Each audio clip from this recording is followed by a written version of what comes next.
Hey there gamers, it's Ty from VGM Power Monthly. That's Video Game Music Power Monthly.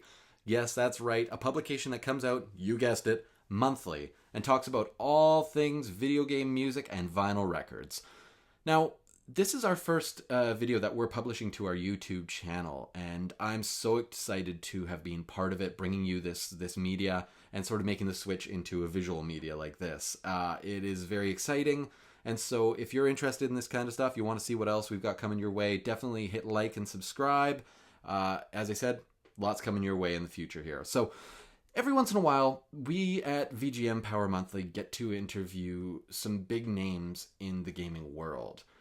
Earlier this year, I had the incredible privilege of chatting with a true innovator of 3D gaming, the one and only Kevin Bayliss. He's the voice of Wizpig, the creator of Diddy Kong, the mastermind behind Killer Instinct. He's a vocalist and musician behind Video Games Rock with David Doak, David Wise, and Grant Kirkhope. And of course, he's the graphic designer responsible for designing Donkey Kong as we know him and love him today.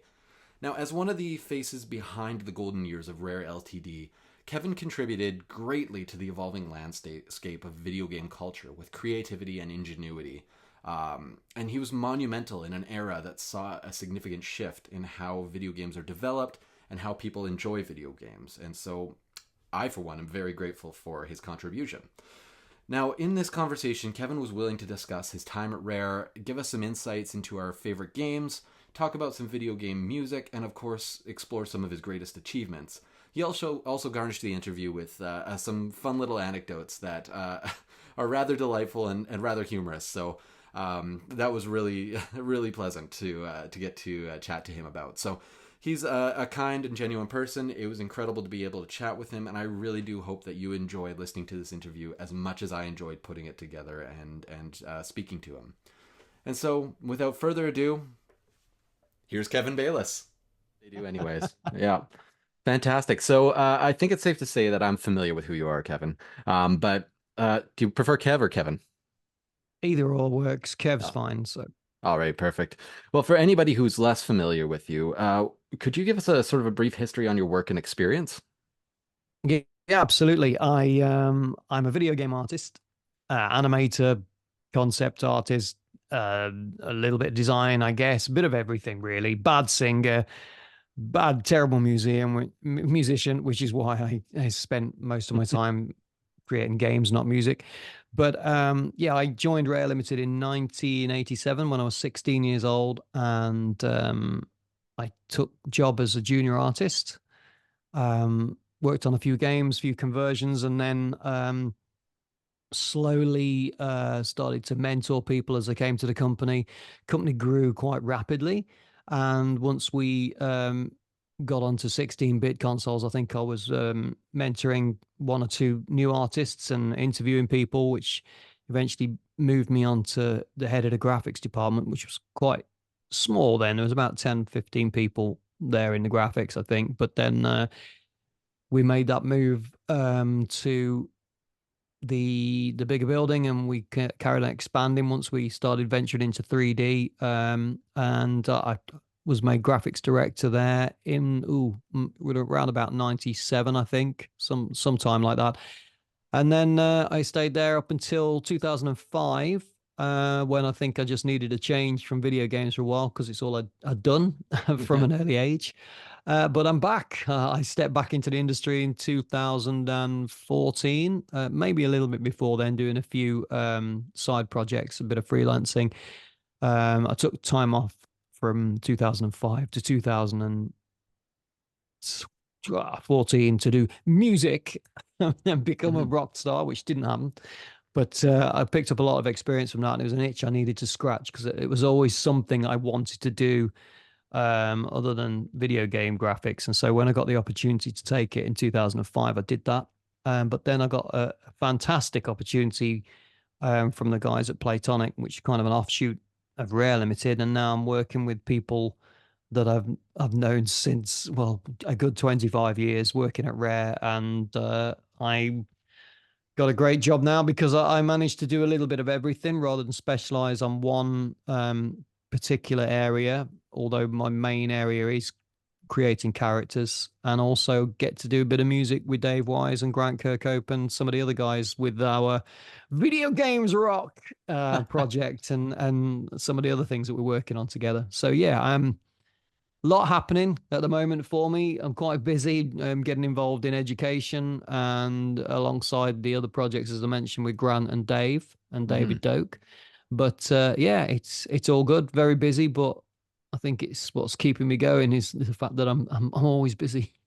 Yeah, no, And I I love talking to guys like yourself. It's great. I really appreciate and really grateful of people that want to hear stories about the old days, which I would have thought they'd have all been pretty bored of by now.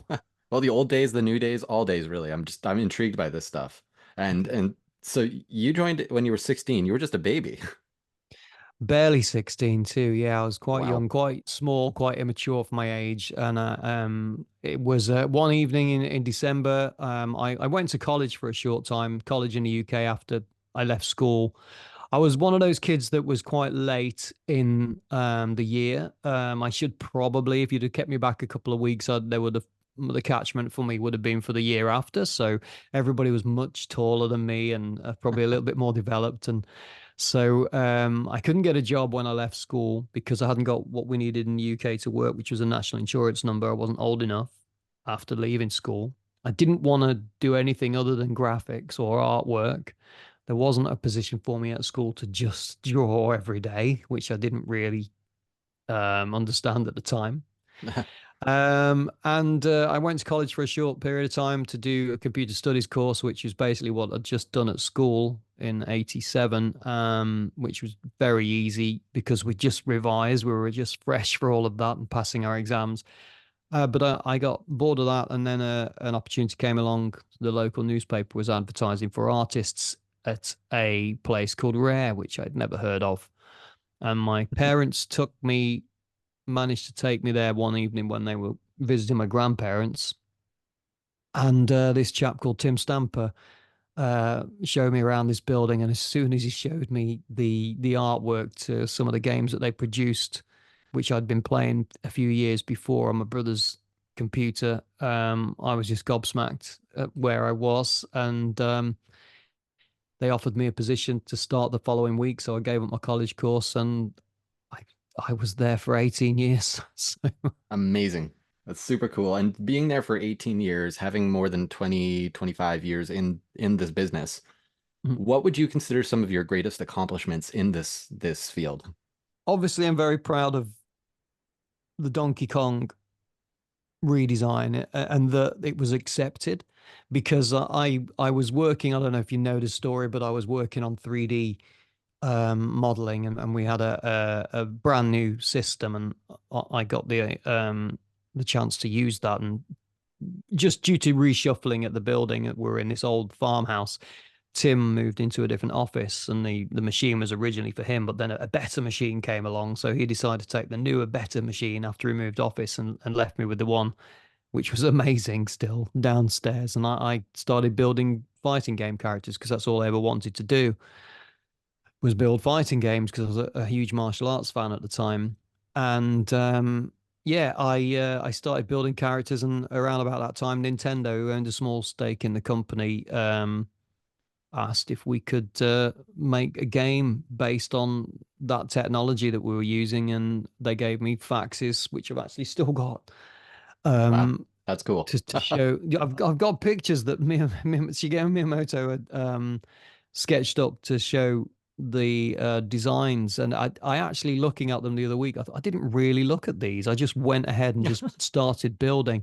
And you mentioned the redesign of Donkey Kong. Is there anything else that you'd like to add to that sort of list of your achievements?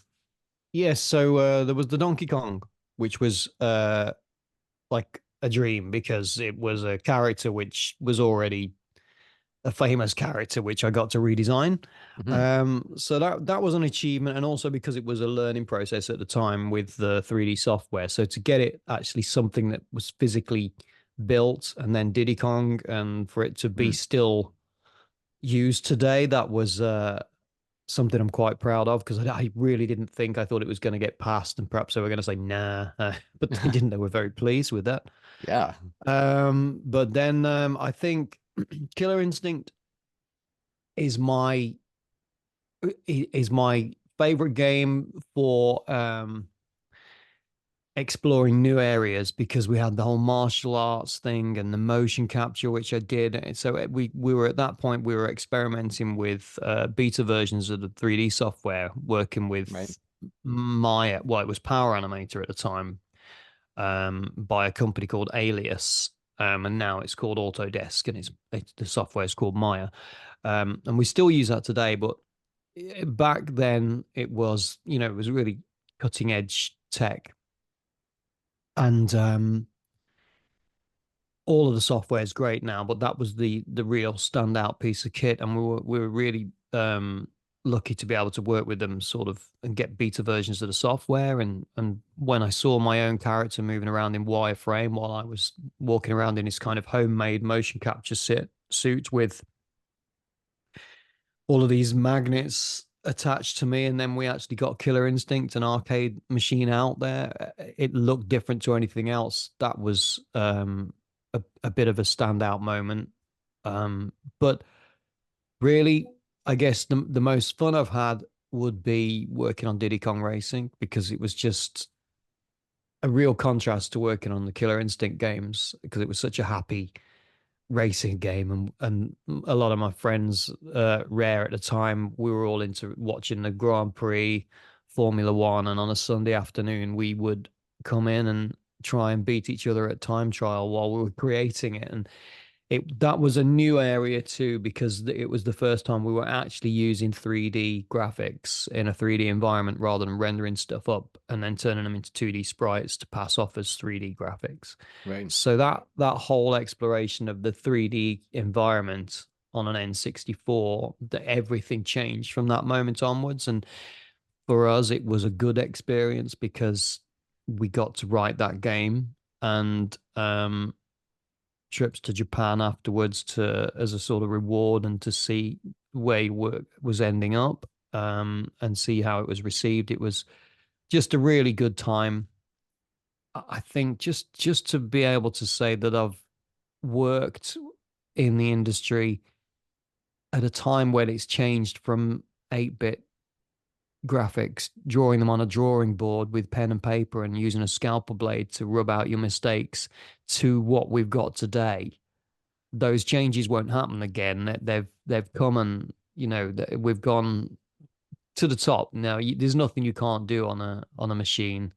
Everything looks super real and AAA if you want it to. Whereas back then we had to bodge this and that and use a bit of knowledge and know-how and cut a few corners to make things work. But that was kind of a fun element, when you really made the machine do something it shouldn't, or use a lot of smoke and mirrors to make things work. You don't really need to do that so much now. And so that was also part of the development. And some of the tricks that we got up to, like say putting the wheels on the cars in Diddy Kong Racing, making them look like real 3D wheels when they were actually sprites rendered in Maya, because we'd had that experience with using the software. Mm-hmm. Those little things, you kind of look back occasionally and think, yeah, that was a good idea when this guy came up with doing that, and we did this, and it really worked out well. Whereas Yeah. now, game development's very different. You kind of specialize in one particular area, whereas years ago you used to do a bit of everything: concept art, build it, do all of the magazine renders, do the animation, everything. But I'm quite fortunate at Playtonic, where I'm working now, because I am an old dinosaur and I do have a lot of experience in different areas. I'm maybe not the best artist or the best animator, but I can get a model from start to finish built, ready for somebody to maybe go on and rig, and maybe I can move and do some UI graphics or do some stuff for promotional material. So I do like that my job's quite varied, and they kind of I've even asked if I can move more out of game development and be more support on various projects rather than one, because I like the fact that my day is different and I don't know what I'm going to work on. So I'm working on a project at the moment at Playtonic, which is it's rendering stuff again. for sort of promotional material. But then next week I might be doing some concept art, and the following week I may be back onto modeling characters for Project X. So Yeah. it's good, and I'm in a nice position at the moment, and so I'm quite grateful for that. Well, that'll keep you on your feet for sure. And It it does. sounds like you're very versatile. You're a jack of all trades. Now, just going back to the designing of Donkey Kong, and his companion Diddy Kong, how does it feel to have had a hand in shaping and modeling something that has become so culturally significant? I mean, he's been featured in the Mario movie in this iteration Yeah. that you sort of designed him in. How does it feel to You be see part of it that? that much, particularly when you're working in the games industry, that you forget you built it. And I know, although I don't own it, it's a model that I built based sure on a design which already existed.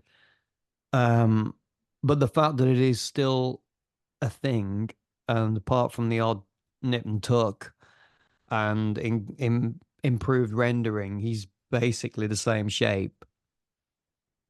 And I doubt they're going to change him, just as Mario has evolved through the years. Why change it? It's their IP. Mhm. Nintendo are gonna improve it for sure, but it still looks the same. And for that, it's one of those things that I have to do a bit of a double take occasionally Hmm. when I look at all the different Donkey Kong games and, as you say, the movie, and I see he's there. You kind of forget because it was work at the time, and although I enjoyed it, I then moved back onto Killer Instinct and didn't do another Donkey Kong graphic. I put Diddy in Diddy Kong Racing, but that was me all Konged out then. And as of then, I took my break from the industry, as I mentioned, to do silly music stuff. And then when I stepped back in, I thought he's still there. I think it was when the Tropical Freeze game came out, and I was living with my partner and two stepdaughters at the time, and they wanted a Wii. Oh, I can't remember what it was. They wanted whatever console it was. They were asking for it, and I had to kind of explain to them that, yeah, I made this Donkey Kong character, and I had to kind of prove some of the things that I did by getting boxes out of boxes and showing them Battletoads front covers and stuff like that. And I just thought that, I think a lot of us thought some of these things would come and go as a fad, and I thought maybe Donkey Kong will do quite well as he did in Mhm. the 90s, but then it'll get shelved and you probably won't see it for a long time. And then there'll be a new, like with the Battletoads, they'll get redesigned or something like that. But when I look now and I see him popping up everywhere, and it's still pretty much the same thing. It's odd because he feels like mine and he's not Mhm. mine, but he feels so much like mine that he kind of it's I guess it's the familiarity. You see it everywhere that you don't tend to notice it. Mhm. If you know what I mean, you're so familiar with Yeah. it. It's just there, and every now and then have to remind yourself, yeah, you built that. So Well, we're yeah, waiting to see him again. it's a nice one. We're waiting to see him again. Yeah, yeah, Hopefully I'm soon. sure we'll see him again before Yeah. too long. And Diddy was a surprise because I didn't have any kind of clue about what to give him as a sidekick, and I didn't even know when we began making the Donkey Kong character. I almost huffed when they Mhm. said, "Oh, now we need a sidekick character," because I really wanted to get onto the fighting game, which became Brute Force and then Killer Instinct. Um, so yeah, I kind of knocked up Diddy pretty quickly, really, so I could get back onto modeling Jago and Fulgor. But yeah, then we carried on for a few years, and I started working on what was RC Pro Am 64, which became Diddy Kong Racing. And up until the point where Banjo wasn't going to be ready for release, Nintendo came and visited us, and they looked at RC Pro Am and said, "We'll release this because it's quite close to completion, but we're not going to release it as RC Pro Am 64 because nobody knows what it is. And we like to advertise and market things, so we're not going to risk an unknown IP. So we'll take it if you're going to put Diddy Kong in it, please." And we had sort of partnership with Nintendo. Then they owned a large portion of the company, so we weren't going to say no. And No, for I sure. really, I was reluctant to do it because I really did want to see Timber have a game. But then, as soon as you put the logo together and put it on that start sequence that I'd put up with Rob Harrison's animation editor, and Diddy flew around that N64 logo, it just all worked. It It was was the brilliant. ideal colors, everything for the game, and so yeah, it turned out okay. If there was a game I could take with me and take to a desert island or to another planet, although I loved Killer Instinct and martial arts, the game that I thought that I really, really wanted to make, the fighting game, I love it. But it would be Diddy Kong Racing that I would take with me to another galaxy because I think that is a big part of me, I have and to admit it it's just one of my makes me favorites. smile. I would do the same. It's one of those one of the three. Like I've even got the box here. It's just The so voices, instrumental. you can't beat me. All of the voices and all of There it that. is. It's all there. He is. Yeah, Yeah. he always comes out. Because you were the I can't remember his name, the octopus as well as Wizpig, correct? Bubbler, I think. Yeah, Bubbler, I thank you. can't recreate that voice without a mouthful of yogurt, though. That was the same way I made the voice for Glacius in KI. Okay. We tried all kinds of things because there was only so many people that would be willing to do character voices. Um, so you just try and experiment and try different things. I'll try it with water, and then I'll try it with yogurt because the water just keeps spraying out. So it was yogurt in the mouth Okay. to make that gooey sort of sound. But There's the trick. um, doing voices was actually quite fun though. Once we upgraded our sound studio from a few Army and Navy blankets hanging up around a microphone to a full-on recording studio, when we moved to the new building, it really felt like you were seriously recording with your hand on your ear like this and a Yeah. script in front of you. The big microphone. Um, yeah, it was great because the first vocals we did for Killer Instinct, when it was at the stage where, right, it needs sound, we'd just taken on Robin Beanland and he started doing music for it, and he had a very different flavor to Dave, who I'd been used to listening to for years. And so Hmm. it was a real surprise when Robin's technique was different. He was using a lot of samples for some of the tunes, and so he just had a different style of music for the game. But we needed some voices for the characters and some sound effects, or else a fighting game's nothing without the odd yeah and biff sounds when you get hit. So I basically just sat on the floor with a tape recorder, a tape deck, one of those little. It was almost like one of the kind of things that looks like a shoebox, and we recorded That's like this kind of exactly thing. like Yeah. that with a small microphone in the sound room that Robin was in, Like this. and kind of went yeah, yeah, yeah, all that kind of stuff, just like that. And of course, it picked up all the room noise.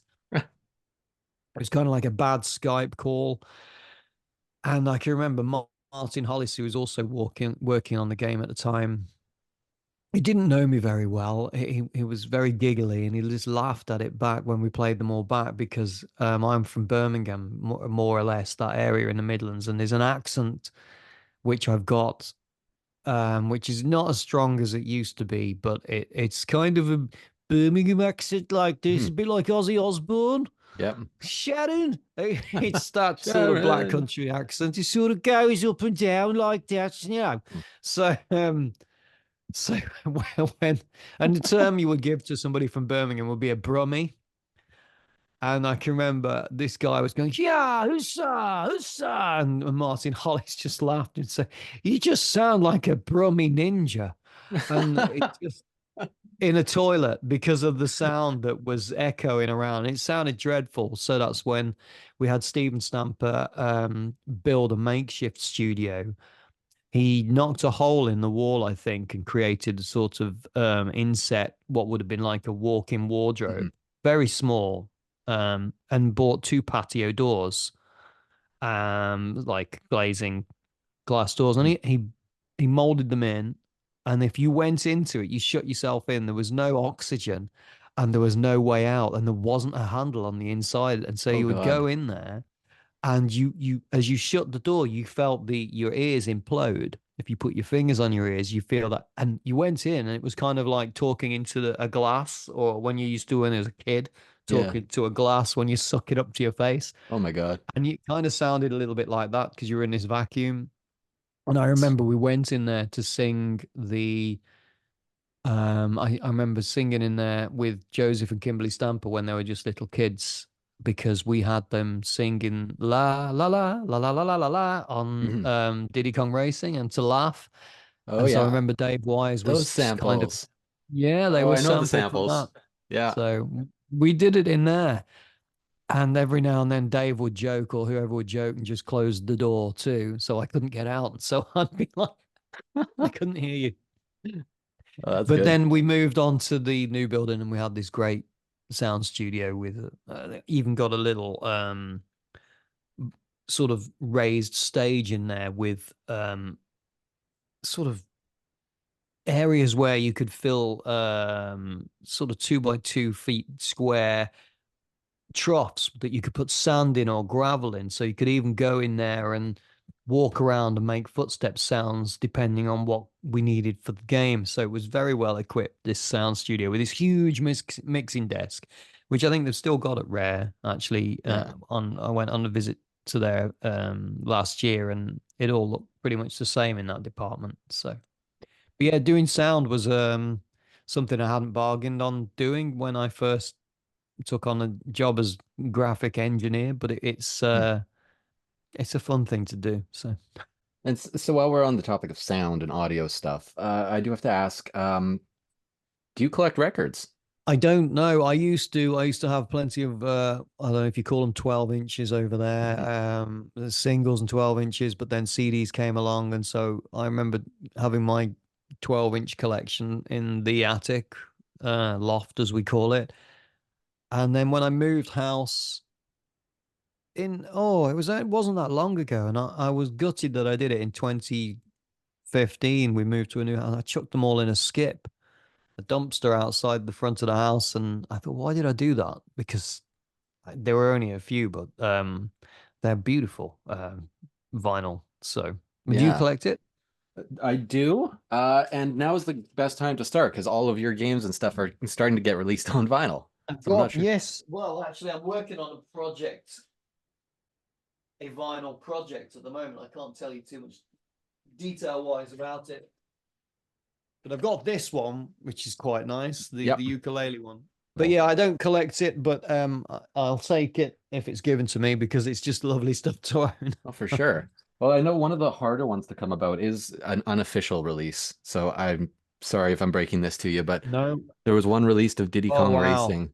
It's Nice out cover. absolutely outstanding. It's even got like a select character screen in the back that you can Wow. rotate around. Yeah. But I should collect these things, but I've got so many things in the loft and in the cupboard behind me and in yeah, the cupboards up here that I really my wife wouldn't appreciate it. they eat up And space. it's nice to see what's out there too, because it's quite a surprise when some of the shows we've been attending, and we did a signing last year in Stuttgart. Um, we went to a record shop, and there were people bringing in their vinyl bootleg copies of this and that and the other, and Yeah. there's some awesome things Yeah, the to power of fan, sign. the power of Yeah, fans. and I kept looking at some of them. Some of the artwork on some of them which is awful, but some of the artwork's just fantastic. And you look Yeah. at them, I want to take this home with me. Yeah. So Yeah, absolutely. And I mean, there's a growing scene of video game vinyl being released at this point in time, yeah, and it's a lot of Grant Kirkhope, David Wise, all that. And I did see you performing with them in a video not too long ago. I think it was the song yeah, from Frigate from Goldeneye. And yes, yeah. it's so you obviously keep in touch with them. Now, are you a musician like all around? Like, what are some of the musical projects that you've worked on, if any? I was in a band when I left Rare. I really wanted to do music, and I can remember Grant and Robin giving me advice. You've got to do it now while you've got the chance, because we all did this before we got our job at Rare, and it was kind of our what was going to put food on the table. It's for you to be able to do it now as a luxury, a leisure activity, go for it. And because I was quite driven, I wanted to do something completely different to graphics for a while. And so I started writing lyrics over some tracks that some guys sent me, and I really enjoyed it. And then they instantly got, well, this one guy got back to me instantly and said, "How long did that take you to do?" And I said, "Well, depends. The one track you gave me, I wrote something in 10 minutes. The next track, half an hour or whatever. And then it depends on how much you start to think about what you're going to write, but really more about just coming up with the top line melody to go over the top and then put some lyrics on that based on sounds that I might make, vowel sounds, and then try and get something working." And I eventually joined a band called Voodoo Johnson, and I was with them for about 3 years.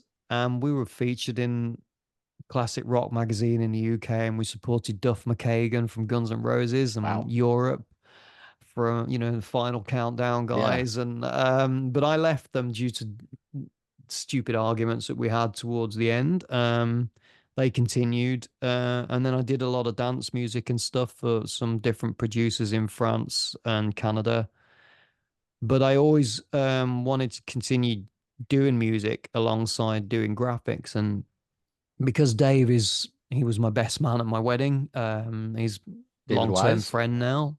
Yeah, I mean, Oh I've known wow. him since 1987, so we've always been close buddies since we started going skiing together. And then recently, we worked on the Salamandos project, which is my nod to the Battletoads characters, which I'm going to be using for a vehicle for education and also music for the video games rock project, which we've got going on together. That's Grant, myself, Awesome. David Wise, and Dr. Doak, who's On learned to bass. play bass. Yeah. Hmm. And so we are at the moment we're playing mainly video game anthems that we've been involved with. And it's not about vocals, it's more about just the music, but there's the odd track where there's an opportunity to put some chant in there to get the audience involved, and so that's kind of my job. But alongside that, the Salamandos project, I wanted to make a musical, if you like, or Mm. some kind of stage show where we can play something inspired by video games and tell a story, and then possibly bring a game in after that, rather than make a game and then push it that way. So I think it'd be a good thing to promote a game before we actually create a game. I've been writing music for that with Grant and Dave. They've both been giving me tracks, and that's what I would be doing now if I wasn't talking to you this bank Oh, holiday weekend. So I'm so sorry. tomorrow I'll be doing more of that. No, I've need to give my ears a rest because I was doing it the other day. But I've got 3 tracks I'm working on at the moment for Grant, and Dave keeps chicking me the odd track too. And hopefully this time next year we'll have a lot more in the way of Salamandos stuff to play on stage, and we'll see Exciting. where that goes. Very I'm also exciting. learning the VJ software so that when we're on stage, we've got an experience going with graphics, so I can mix someone like the likes of Wizpig's head that might be audio responsive. So if I laugh with the Wizpig voice, the head will also laugh and maybe nod along with the music as he's going, and then I can fade in maybe the Battletoads and stuff like that. So we Oh, we we have to kind of do it in a way that's not going to get us in any trouble, because I don't want to use other people's IPs if I can yeah. help it. So we're trying to make things as ambiguous as possible without upsetting people. But we're expanding that, and it's going to become the Salamandos show really, but it's video games rock at the moment, and that's what it is. It's super cool to hear that, you have that relationship with him, that like he was your best man at your Well, wedding. That's this whole retro game thing that we've been doing recently has kind of brought us all together a little bit. We do a lot of shows in the US. We did Phoenix a little while ago. We did Chile last year, but the main event that we always attend is a show in Norway called Retro Spillmessen or Retro Messa. mhm. And it's with that I've also become good friends with the organizer of that, Jan Olav Hegvik. And he's been putting on the show for 10 years, but we've just started looking at moving into a way of bringing video games development into schools. Amazing. And Oh, we've got a lot of whoa. support from that. So it's hopefully we're gonna put that on the curriculum. That's wild. So, Now, are you a gamer yourself? I know you have a hand in creating games, but do you play games and do you have a favorite game? no, I don't have the time. I as Fair soon enough. as I finish at Platonic, I'll take my dog a walk, see my wife when she comes back, and then I'm either because I stream, I'm on Twitch. It's just Kev_Bayliss on Twitch if you want to check that out. Um, We will promote that on this, just so you're aware. it's okay. Well, it's a fun that I did a stream 2 nights ago, and I am just basically an idiot. I'll draw people's avatars and I'll play the old games that I used to play, that used to make, and maybe rip them to shreds and try Yeah, and complete them. Playing Diddy Kong Racing is quite fun. It's more of a seasonal thing because people class it as a Christmas game. So, it really does but seem like it. yeah, it's a good. I love doing Twitch now, and I've only done it for 2 years, but the amount of people that I've become acquainted with online and then met some of them at some of the shows. It's such a good community. So I enjoy doing that and we have a laugh. And I think apparently I make people smile. So that's good. Now, with every good game you've made, you mentioned Donkey Kong Country, Killer Instinct, Diddy Kong Racing, all phenomenal games. But not every game is received as well. So how does it feel to reflect on titles, say like Who Framed Roger Rabbit? Okay. Well, these games were when Rare were they were growing and we were taking on as many different projects as we could take on, a lot of licensed projects. And the company didn't really have a design team as such. I would work on maybe 3 games at once at times. I've been maybe on a wrestling game and Nightmare on Elm Street and maybe a side project for Tim. And I'd have Paul Makachek come downstairs and say, "Have you done my graphics yet?" I said, "Well, no, it's Wednesday. I'm working on Nightmare on Elm Street until Wednesday." And you did a lot of spreading yourself thinly across 2 or 3 different games. But also, the problem was with the license projects, um, you had people that weren't games players telling you via fax what they wanted to see and what they wanted in the game. And we'll put this clunky thing in where this happens because we think it'll be a good idea. And you kind of had to do that, or at least make them happy with what they wanted to see going into the game. And so you would do a lot of that, but also you were kind of left to your own devices in those early days. And Roger Rabbit, I have played some of these games again on Twitch, and some of them I think are dreadful. But I think we also have to remember that at that time, video games weren't at the stage they're at now. And I think when somebody picks up a game now, it's kind of like driving an old car. It doesn't have power assist. It's maybe doesn't have anti-lock brakes, etc. I think the gameplay we've learned a lot since those days. And I was new to game development, but I'd been taught how to do graphics, and I was there with a software engineer who was also new to game development. We might make WrestleMania together or Roger Rabbit, and they weren't perhaps as polished or as fun to play as some of the games like Snake Rattle and Roll that was created by Tim, who had got years of experience making video games. But once we started introducing a design team and sort of doing a little bit of triage with the games as they were created, they started to improve, and we could spend more time. I think, in particular, when we started to make teams rather Mhm. than a duo making this game and a duo making that game. Right. Once we started needing 4 or 5 people to make a game, you kind of all put your ideas and you knew whether something was right or wrong, and so the design kind of evolved then. But then we did actually take on designers such as Greg Mayles and some of Mhm. the other guys that we had on Dinosaur Planet, which made a much better game. But and now when I'm at Playtonic, the design is it's the most important thing, and it's the thing that I've been teaching the kids. You know, I can teach these kids graphics and I can teach them a little bit about music or whatever, but there's no point putting it all together if there isn't a good design there in the first place. And so one of the exercises I've been giving them is a sketch of, for instance, an ender level boss, and I give them all of the criteria and say, can we try and do this in a workshop and come up with a solution to this problem? Because this is the kind of thing that Gavin at Platonic might ask me to do. Design a character which does this, this, and this, and it's in this environment. So we didn't have any of that when we were making those first games. You just started drawing the graphics to look like the licensed Nightmare on Elm Street or Freddy Krueger or whatever it was. Hmm. Um, and then start saying, well, what's it going to do? And just kind of made it up as you went along for a little bit, trying to implement all of those things that the publisher wanted you to put in or the film company wanted you to put in. So they didn't always come out fun to play. Yeah. Fun to look back on and reflect, though, really. Definitely, Um, yeah. It's fun looking at them, and some people like them, I guess. Cult following.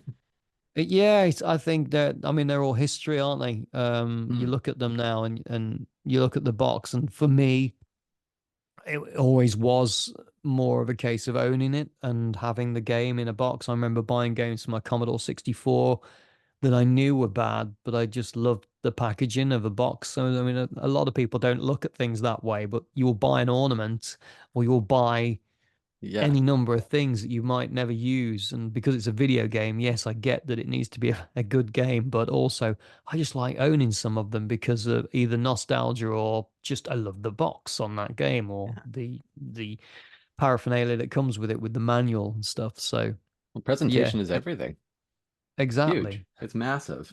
Um, and I just want to go back to a game that's presented itself over time to be a challenge game, a challenging game. Battletoads. Why the hell is it so hard? I actually put lyrics, ask exactly those words that you just asked me. When we did the last show in Phoenix, Dave had done the Battletoads medley, and I said to him, I'm going to put some words to that. And it's basically, why is it so hard? Is all I keep saying throughout the song, with a few verses and a few references to some of the levels. So you don't have a Um, you don't have an answer for that either. well, it's Mark Bettridge. That's why it's so hard. Hmm. The software engineer that wrote that game, Mark Bettridge? Sorry. he was brutal. Yeah. Okay. He and Tim Stamp. Tim designed the levels. I designed the characters. I did some of the graphics on it, not all of them. But the design of the characters, Dark Queen and the Battle Toads and the pigs, I put those together in some sort of style guide, and then Tim would sort of pixelate what I drew, um, and he animated the main character. But he would also come up with these different designs for different levels based on lots of different concepts that were popular years before on home computers and taking them to another level, quite literally, with the snake that you would jump on and the tower that would rotate. Um, had it been up to me, it would have been just a fighting game, but Tim wanted to make it more varied than that. And when you got he and Mark Bettridge working together, and then I think Greg Mayles was just quite new to the company at that point, but he got involved in design too. And we wanted to make it hard, but not impossible. And it was very different to writing, for instance, the Battletoads arcade machine. You had to structure that to entice you to put more money in and give you enough Right. confidence that you can finish a level, but make sure it does take in money. So it's a different game to write for. But when a lot of the people that were buying our games would try it out at Blockbuster first or wherever from whatever rental place, we had to make sure that it was tough so that they didn't just rent it and then take it back the next evening and go and buy somebody else's game. But I can't complete Battletoads. I can watch somebody play it and I can watch experts speed run it, but Good um, Lord, no. I've I never been able to. no, and I'm not a great game player anyway. I can play fighting games because there's a different strategy with those, and fighting games have come a long way since, and I get kicked around the ring if I play them now. But I think it's just Mark Bettridge. He's just brutal, and he just wanted to make everybody suffer when he made that game. Fair enough, and I mean, suffer they have. Now, Yeah. do you have a favorite video game soundtrack that comes to mind when you think of all the music that you've worked with, all the music that you've heard through the grapevine? Any soundtracks that sort of stand out over time? That I've worked on. Or other ones that you haven't worked on? Anything that sort of, you know. There was a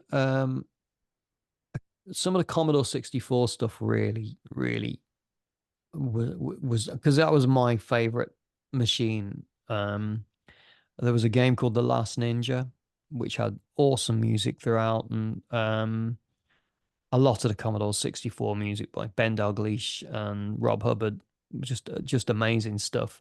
But when it comes to stuff that I've worked on personally, I really do like some of the tunes that Robin did in Killer Instinct.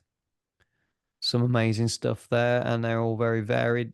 Everyone had their own flavor, really. Robin, Graham, Grant, and Dave, and Evelyn. Everybody had their own style, and so when different people brought in their own character to a game with their own kind of music, some some guys would listen to it and say, "Well, I can tell who that is," and that sounds really great. That sounds really industrial. That will work well on this level. And so, okay, we'll get Graham to do all of the music on.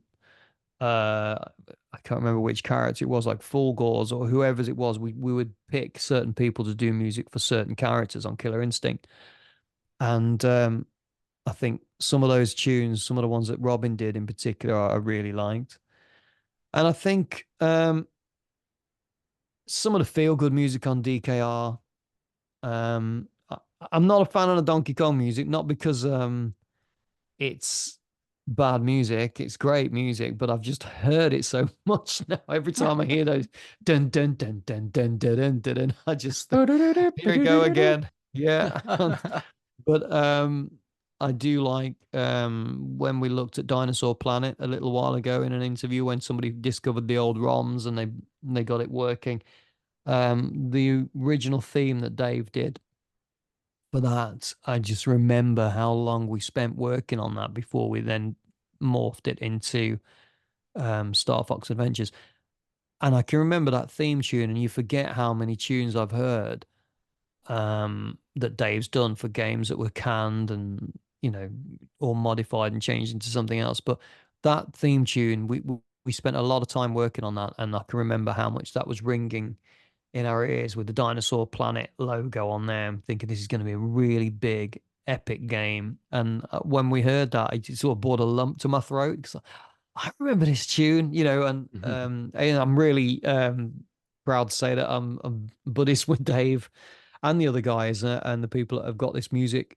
It's so powerful because when we do the shows, graphics is one thing and people love the characters that I've made and other people have made in different games, but music is it's something that I guess if you've spent a lot of time playing a video game and you were perhaps going through some bad times, maybe where you were growing up and you weren't happy, and that was your companion, your Super NES, and you got that music playing in your head so much, and you've completed a level, your emotions are high, and that music, it sticks with you. Same as I said, I loved the music when I was growing up on The Last Ninja. It's emotional and you can hum it and you can hear everything in your head. But with graphics, you close your eyes and it's kind of gone. Mhm. But you can look at a picture again and say, oh, I like that character. But music, it stays with you and it stays in your heart. And when we've been met by some of the fans that have seen us, in particular in Chile, people were coming up to us and asking us to sign their game. And they were in floods of tears because they were so emotional to meet Dave, or they'd have a story to tell. Like they used to play Donkey Kong with their mother, and their mother's since passed away, and so it meant a lot to them. And so when Dave then plays the music on stage, they're just welling up, and I think Dave went to Japan 2 weeks ago Hmm. to do a talk and a concert there, which went down really well. But he said when he was playing Aquatic Ambience on stage, the audience, a couple of thousand people there, I think, just a lot of them started crying because it was so emotional. And he said, I nearly lost it because Oh, I couldn't breathe because I was also getting choked up. And to play a saxophone at the same time you as need to be trying able to not to breathe. cry. Yeah. So, Oh, um, but yeah, it's really powerful, and we're really fortunate to be able to do that and play the music on stage, and I can shout along with it too, and add some lyrics here and there, and have a bit of fun. But it is, and I've always liked doing music anyway.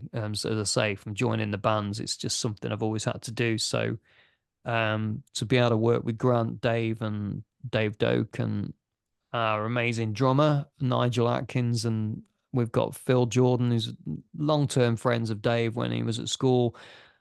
A lot of experience playing in bands, great guitarist, great drummer. When we get on stage, um, it's different to being in a band as such because a band has to look cool and people have to find the band cool and possibly attractive, and you have to have some legs there for a few years, whereas we're old men and people are coming to look at or listen to us because of the music that we created that they grew up playing through their childhood. And so it's a really genuine loyalty.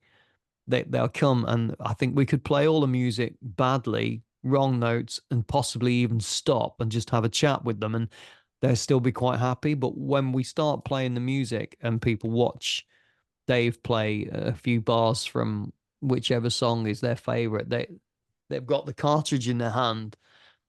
And a couple of my friends from the UK that moved to the US came and watched us at the last concert in Phoenix, and they said that I'm looking around because obviously they're my friends, and they just yeah. Kevin, You need their not approval. some nerdy video game stuff. Yeah. They looked around and said that they are looking at you all in awe, and they can't believe that the person is playing the music that is almost inside the cartridge that they're holding, and they're actually getting to see the person playing that music live after 20 odd years. So it's quite powerful, and this is why we're trying to build that up and make more of that, because the music is such a great vehicle for telling a story, and also it's just making people happy. So, and we get to travel, which is nice. And that's one of the things that I hear in being and part of this video game vinyl collecting scene that we're in. It's a small but niche community. But the common theme is that it is all nostalgic. You put on a record, it brings you back to that time when you were Yep. young and you Yep. were playing those games as a kid. And so it's so cool and so powerful to know that from your guys' perspective, um, Hmm. how much that impacts you guys on stage and situations like that. Um, now, Yeah, it's a lovely thing to do. Really lucky. So, I've only got a few questions here, so I'll stop taking up hey, your busy time so you can get back to no, it's writing. okay. It's and so yeah, Platonic now. Do you have anything in the works that you can talk about? I know it's pretty strict on some of these things and what you can um, say. I'm actually putting a logo sequence together at the moment because we obviously rebranded the company a little bit. Just the logo changed, and we've only got our old logo.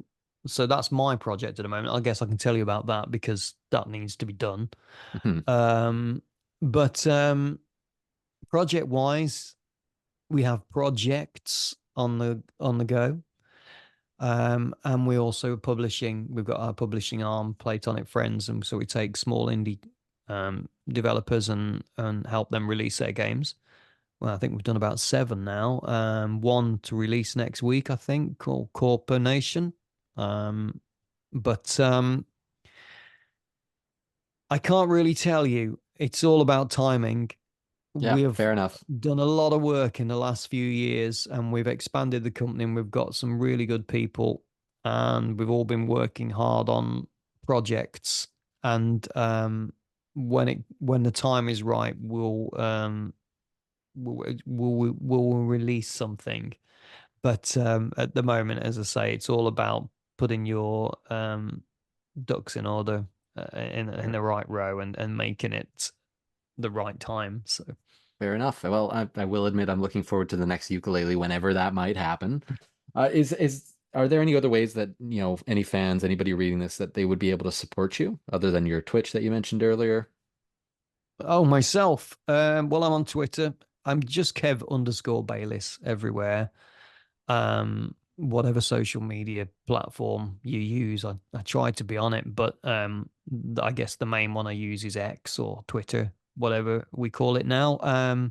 Twitch tend to stream a few times a week. And I'm either, as I say, playing video games or painting. I don't know if you saw the Yeah. recent painting I did. We've raised some money for charities, which is very nice. Yeah. I'd never painted since I was about 11 years old. And so we, as Platonic, got involved with special effects, and we have a charity day every year where we'll get involved with different charities and try and raise some money for them. So I suggested that we all drew some concepts and perhaps try to auction them off. And I thought, well, I'll try and paint a character. And I bought some cheap watercolor paints or cheap acrylic paints. Spent about $10 on them and just painted a picture of Tricky, and it sold for a few $100. So I tried again, and I did another one of ukulele, and that sold for about three times the price, and Whoa. then another one. And so I've been doing these as an art stream, and it's been fun because it's an escape from painting digitally. Hmm. It kind of feels like you're actually enjoying yourself doing a leisure activity rather than work. Because although I do finish work, which I enjoy digitally every day, when you don't take a break from the screen and then I come back and do Salamandos work, it doesn't feel like I've actually stopped working. Hmm. But when you pick up an easel and a paintbrush and you're just painting, and then I start streaming it and I'm learning and people are watching the mistakes I make, it's quite fun.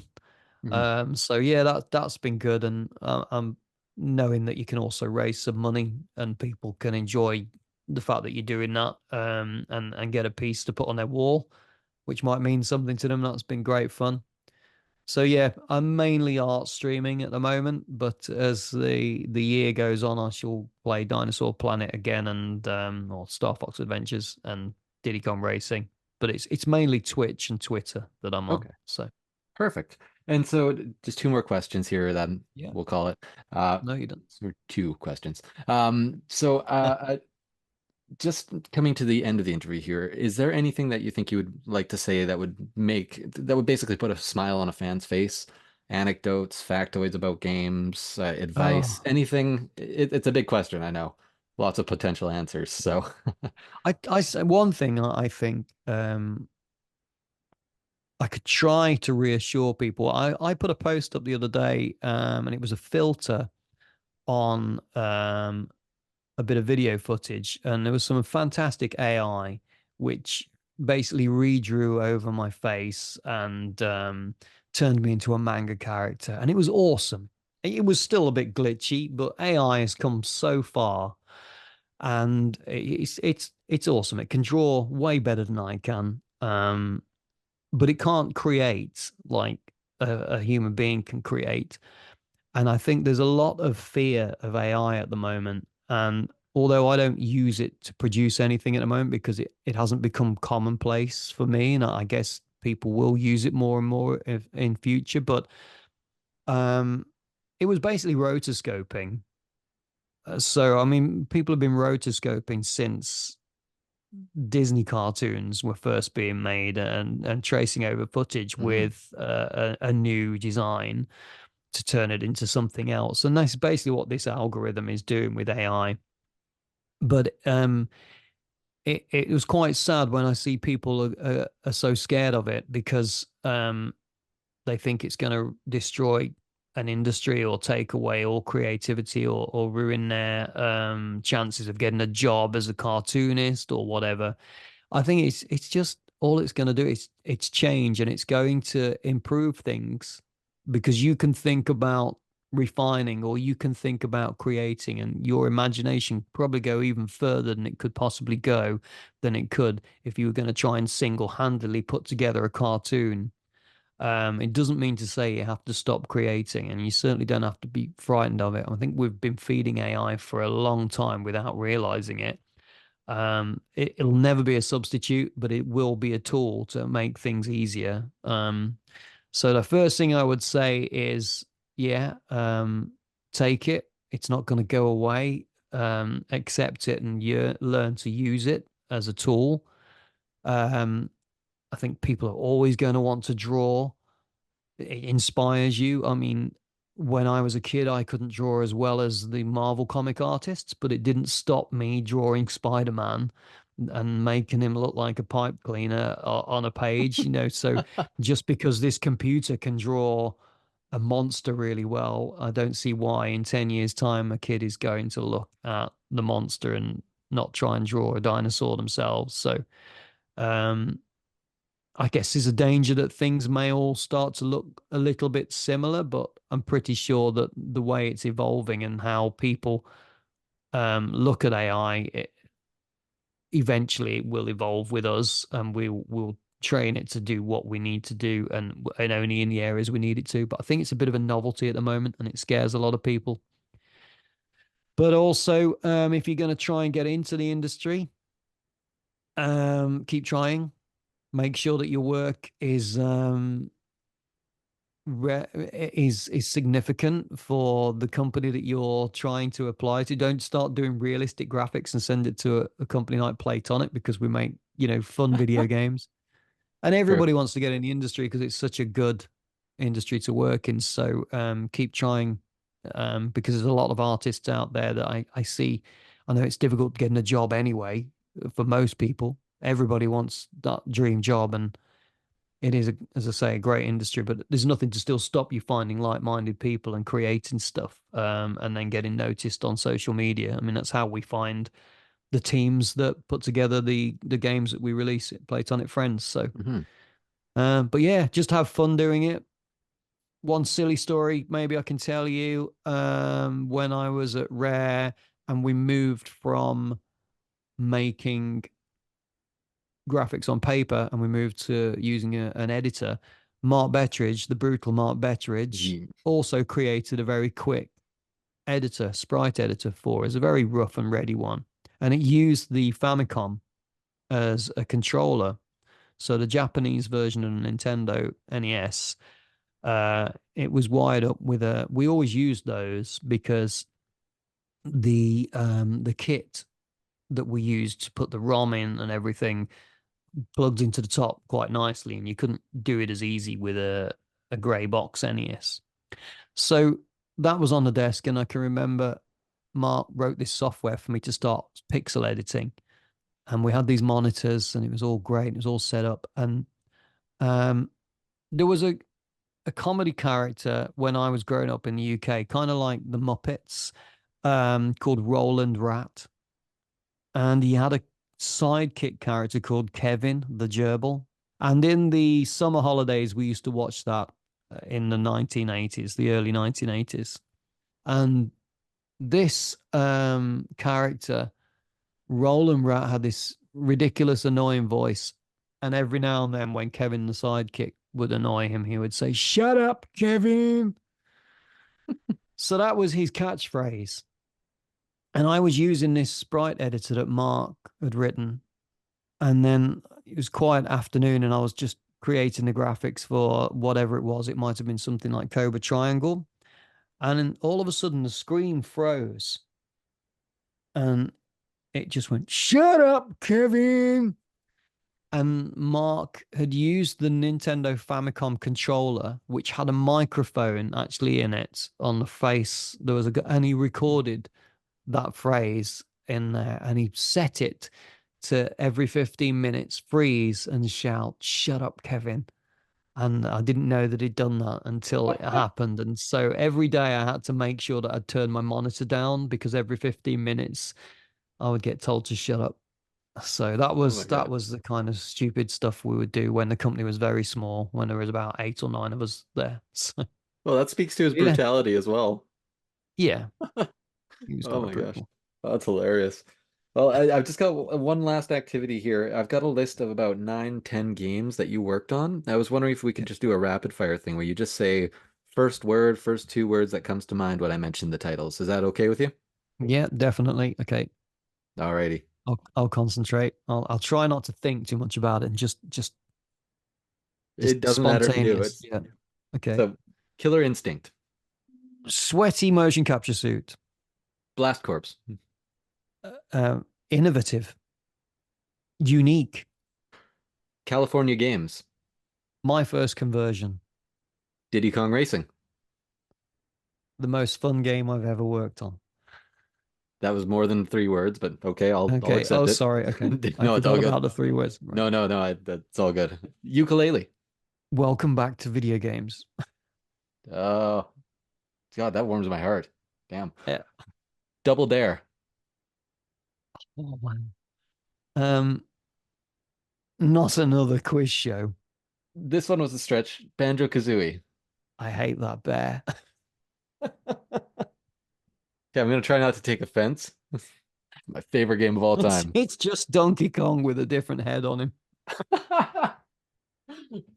Okay. Um, Perfect Dark. Nightmare hair modeling. Um, I spent so much time modeling hair on that character, but I loved it because it was my first sort of realistic looking character that I had to make for promotional material. Well, aside from what I'd done on KI2, but I got pulled onto that game halfway through Dinosaur Planet, and then I had to build the artwork for the box quickly one afternoon, and then I was about to jump back onto Dinosaur Planet, and then Simon Farmer, one of the project managers, came to me and says, "No, we need a proper model now." And that would take me a week or so to build. And so I built the Joanna Dart model, which was based on B. Jones's design. But I've got the model down there. I think they made some dolls of that. But yeah, it was fun to build that. And then Perfect Dark Zero was a different game altogether, different style. So I think I made Joe's hair about 50 times. So Nightmare hair modeling. for the Bad hair hair making. day. That's what I should call it. Okay. Wheel of Okay. Fortune. Wheel of Fortune. Your 3 months. That was cheating. The Wheel of Fortune, first game I saw, that would be when I went there for that interview that night, and Tim showed me his Lamborghini to entice my mom and dad to say, "Oh yes, this is an industry. You can get a job here, Kevin." Because I think he wanted to sort of them to see that we weren't messing around at that company when he offered me the job. Sweeten the deal. Um, yeah, but they showed me World of Fortune, and I'd never seen an NES or any game on that before. I'd only seen the Commodore 64 or the machines that we got in the UK. And I looked at it and I thought, wow, that's really smooth animation with Vanna White walking along there, and that was in development. So that I've got a copy of it, but I didn't I did do some graphics on it. I did the prizes, Okay. deluxe fitted kitchen and Porsche car. I drew, that was what Tim gave me as my first exercise. So it was the first There you game I go. ever worked on. My Okay. first game. Very My cool. first game. That's the 3 words. I'm gonna put more than just that though. Yeah, I can't Okay. leave that one out. That's Okay. awesome. That's really cool to hear. Also that the Stampers had a Lamborghini. Wild. Yeah, it was a Lamborghini Helper at the time, that one. And I can remember that evening that my mom and dad came to collect me again just before we were leaving. Tim said, "Well, would you like to come see my car?" And I thought, why is he showing my parents his car?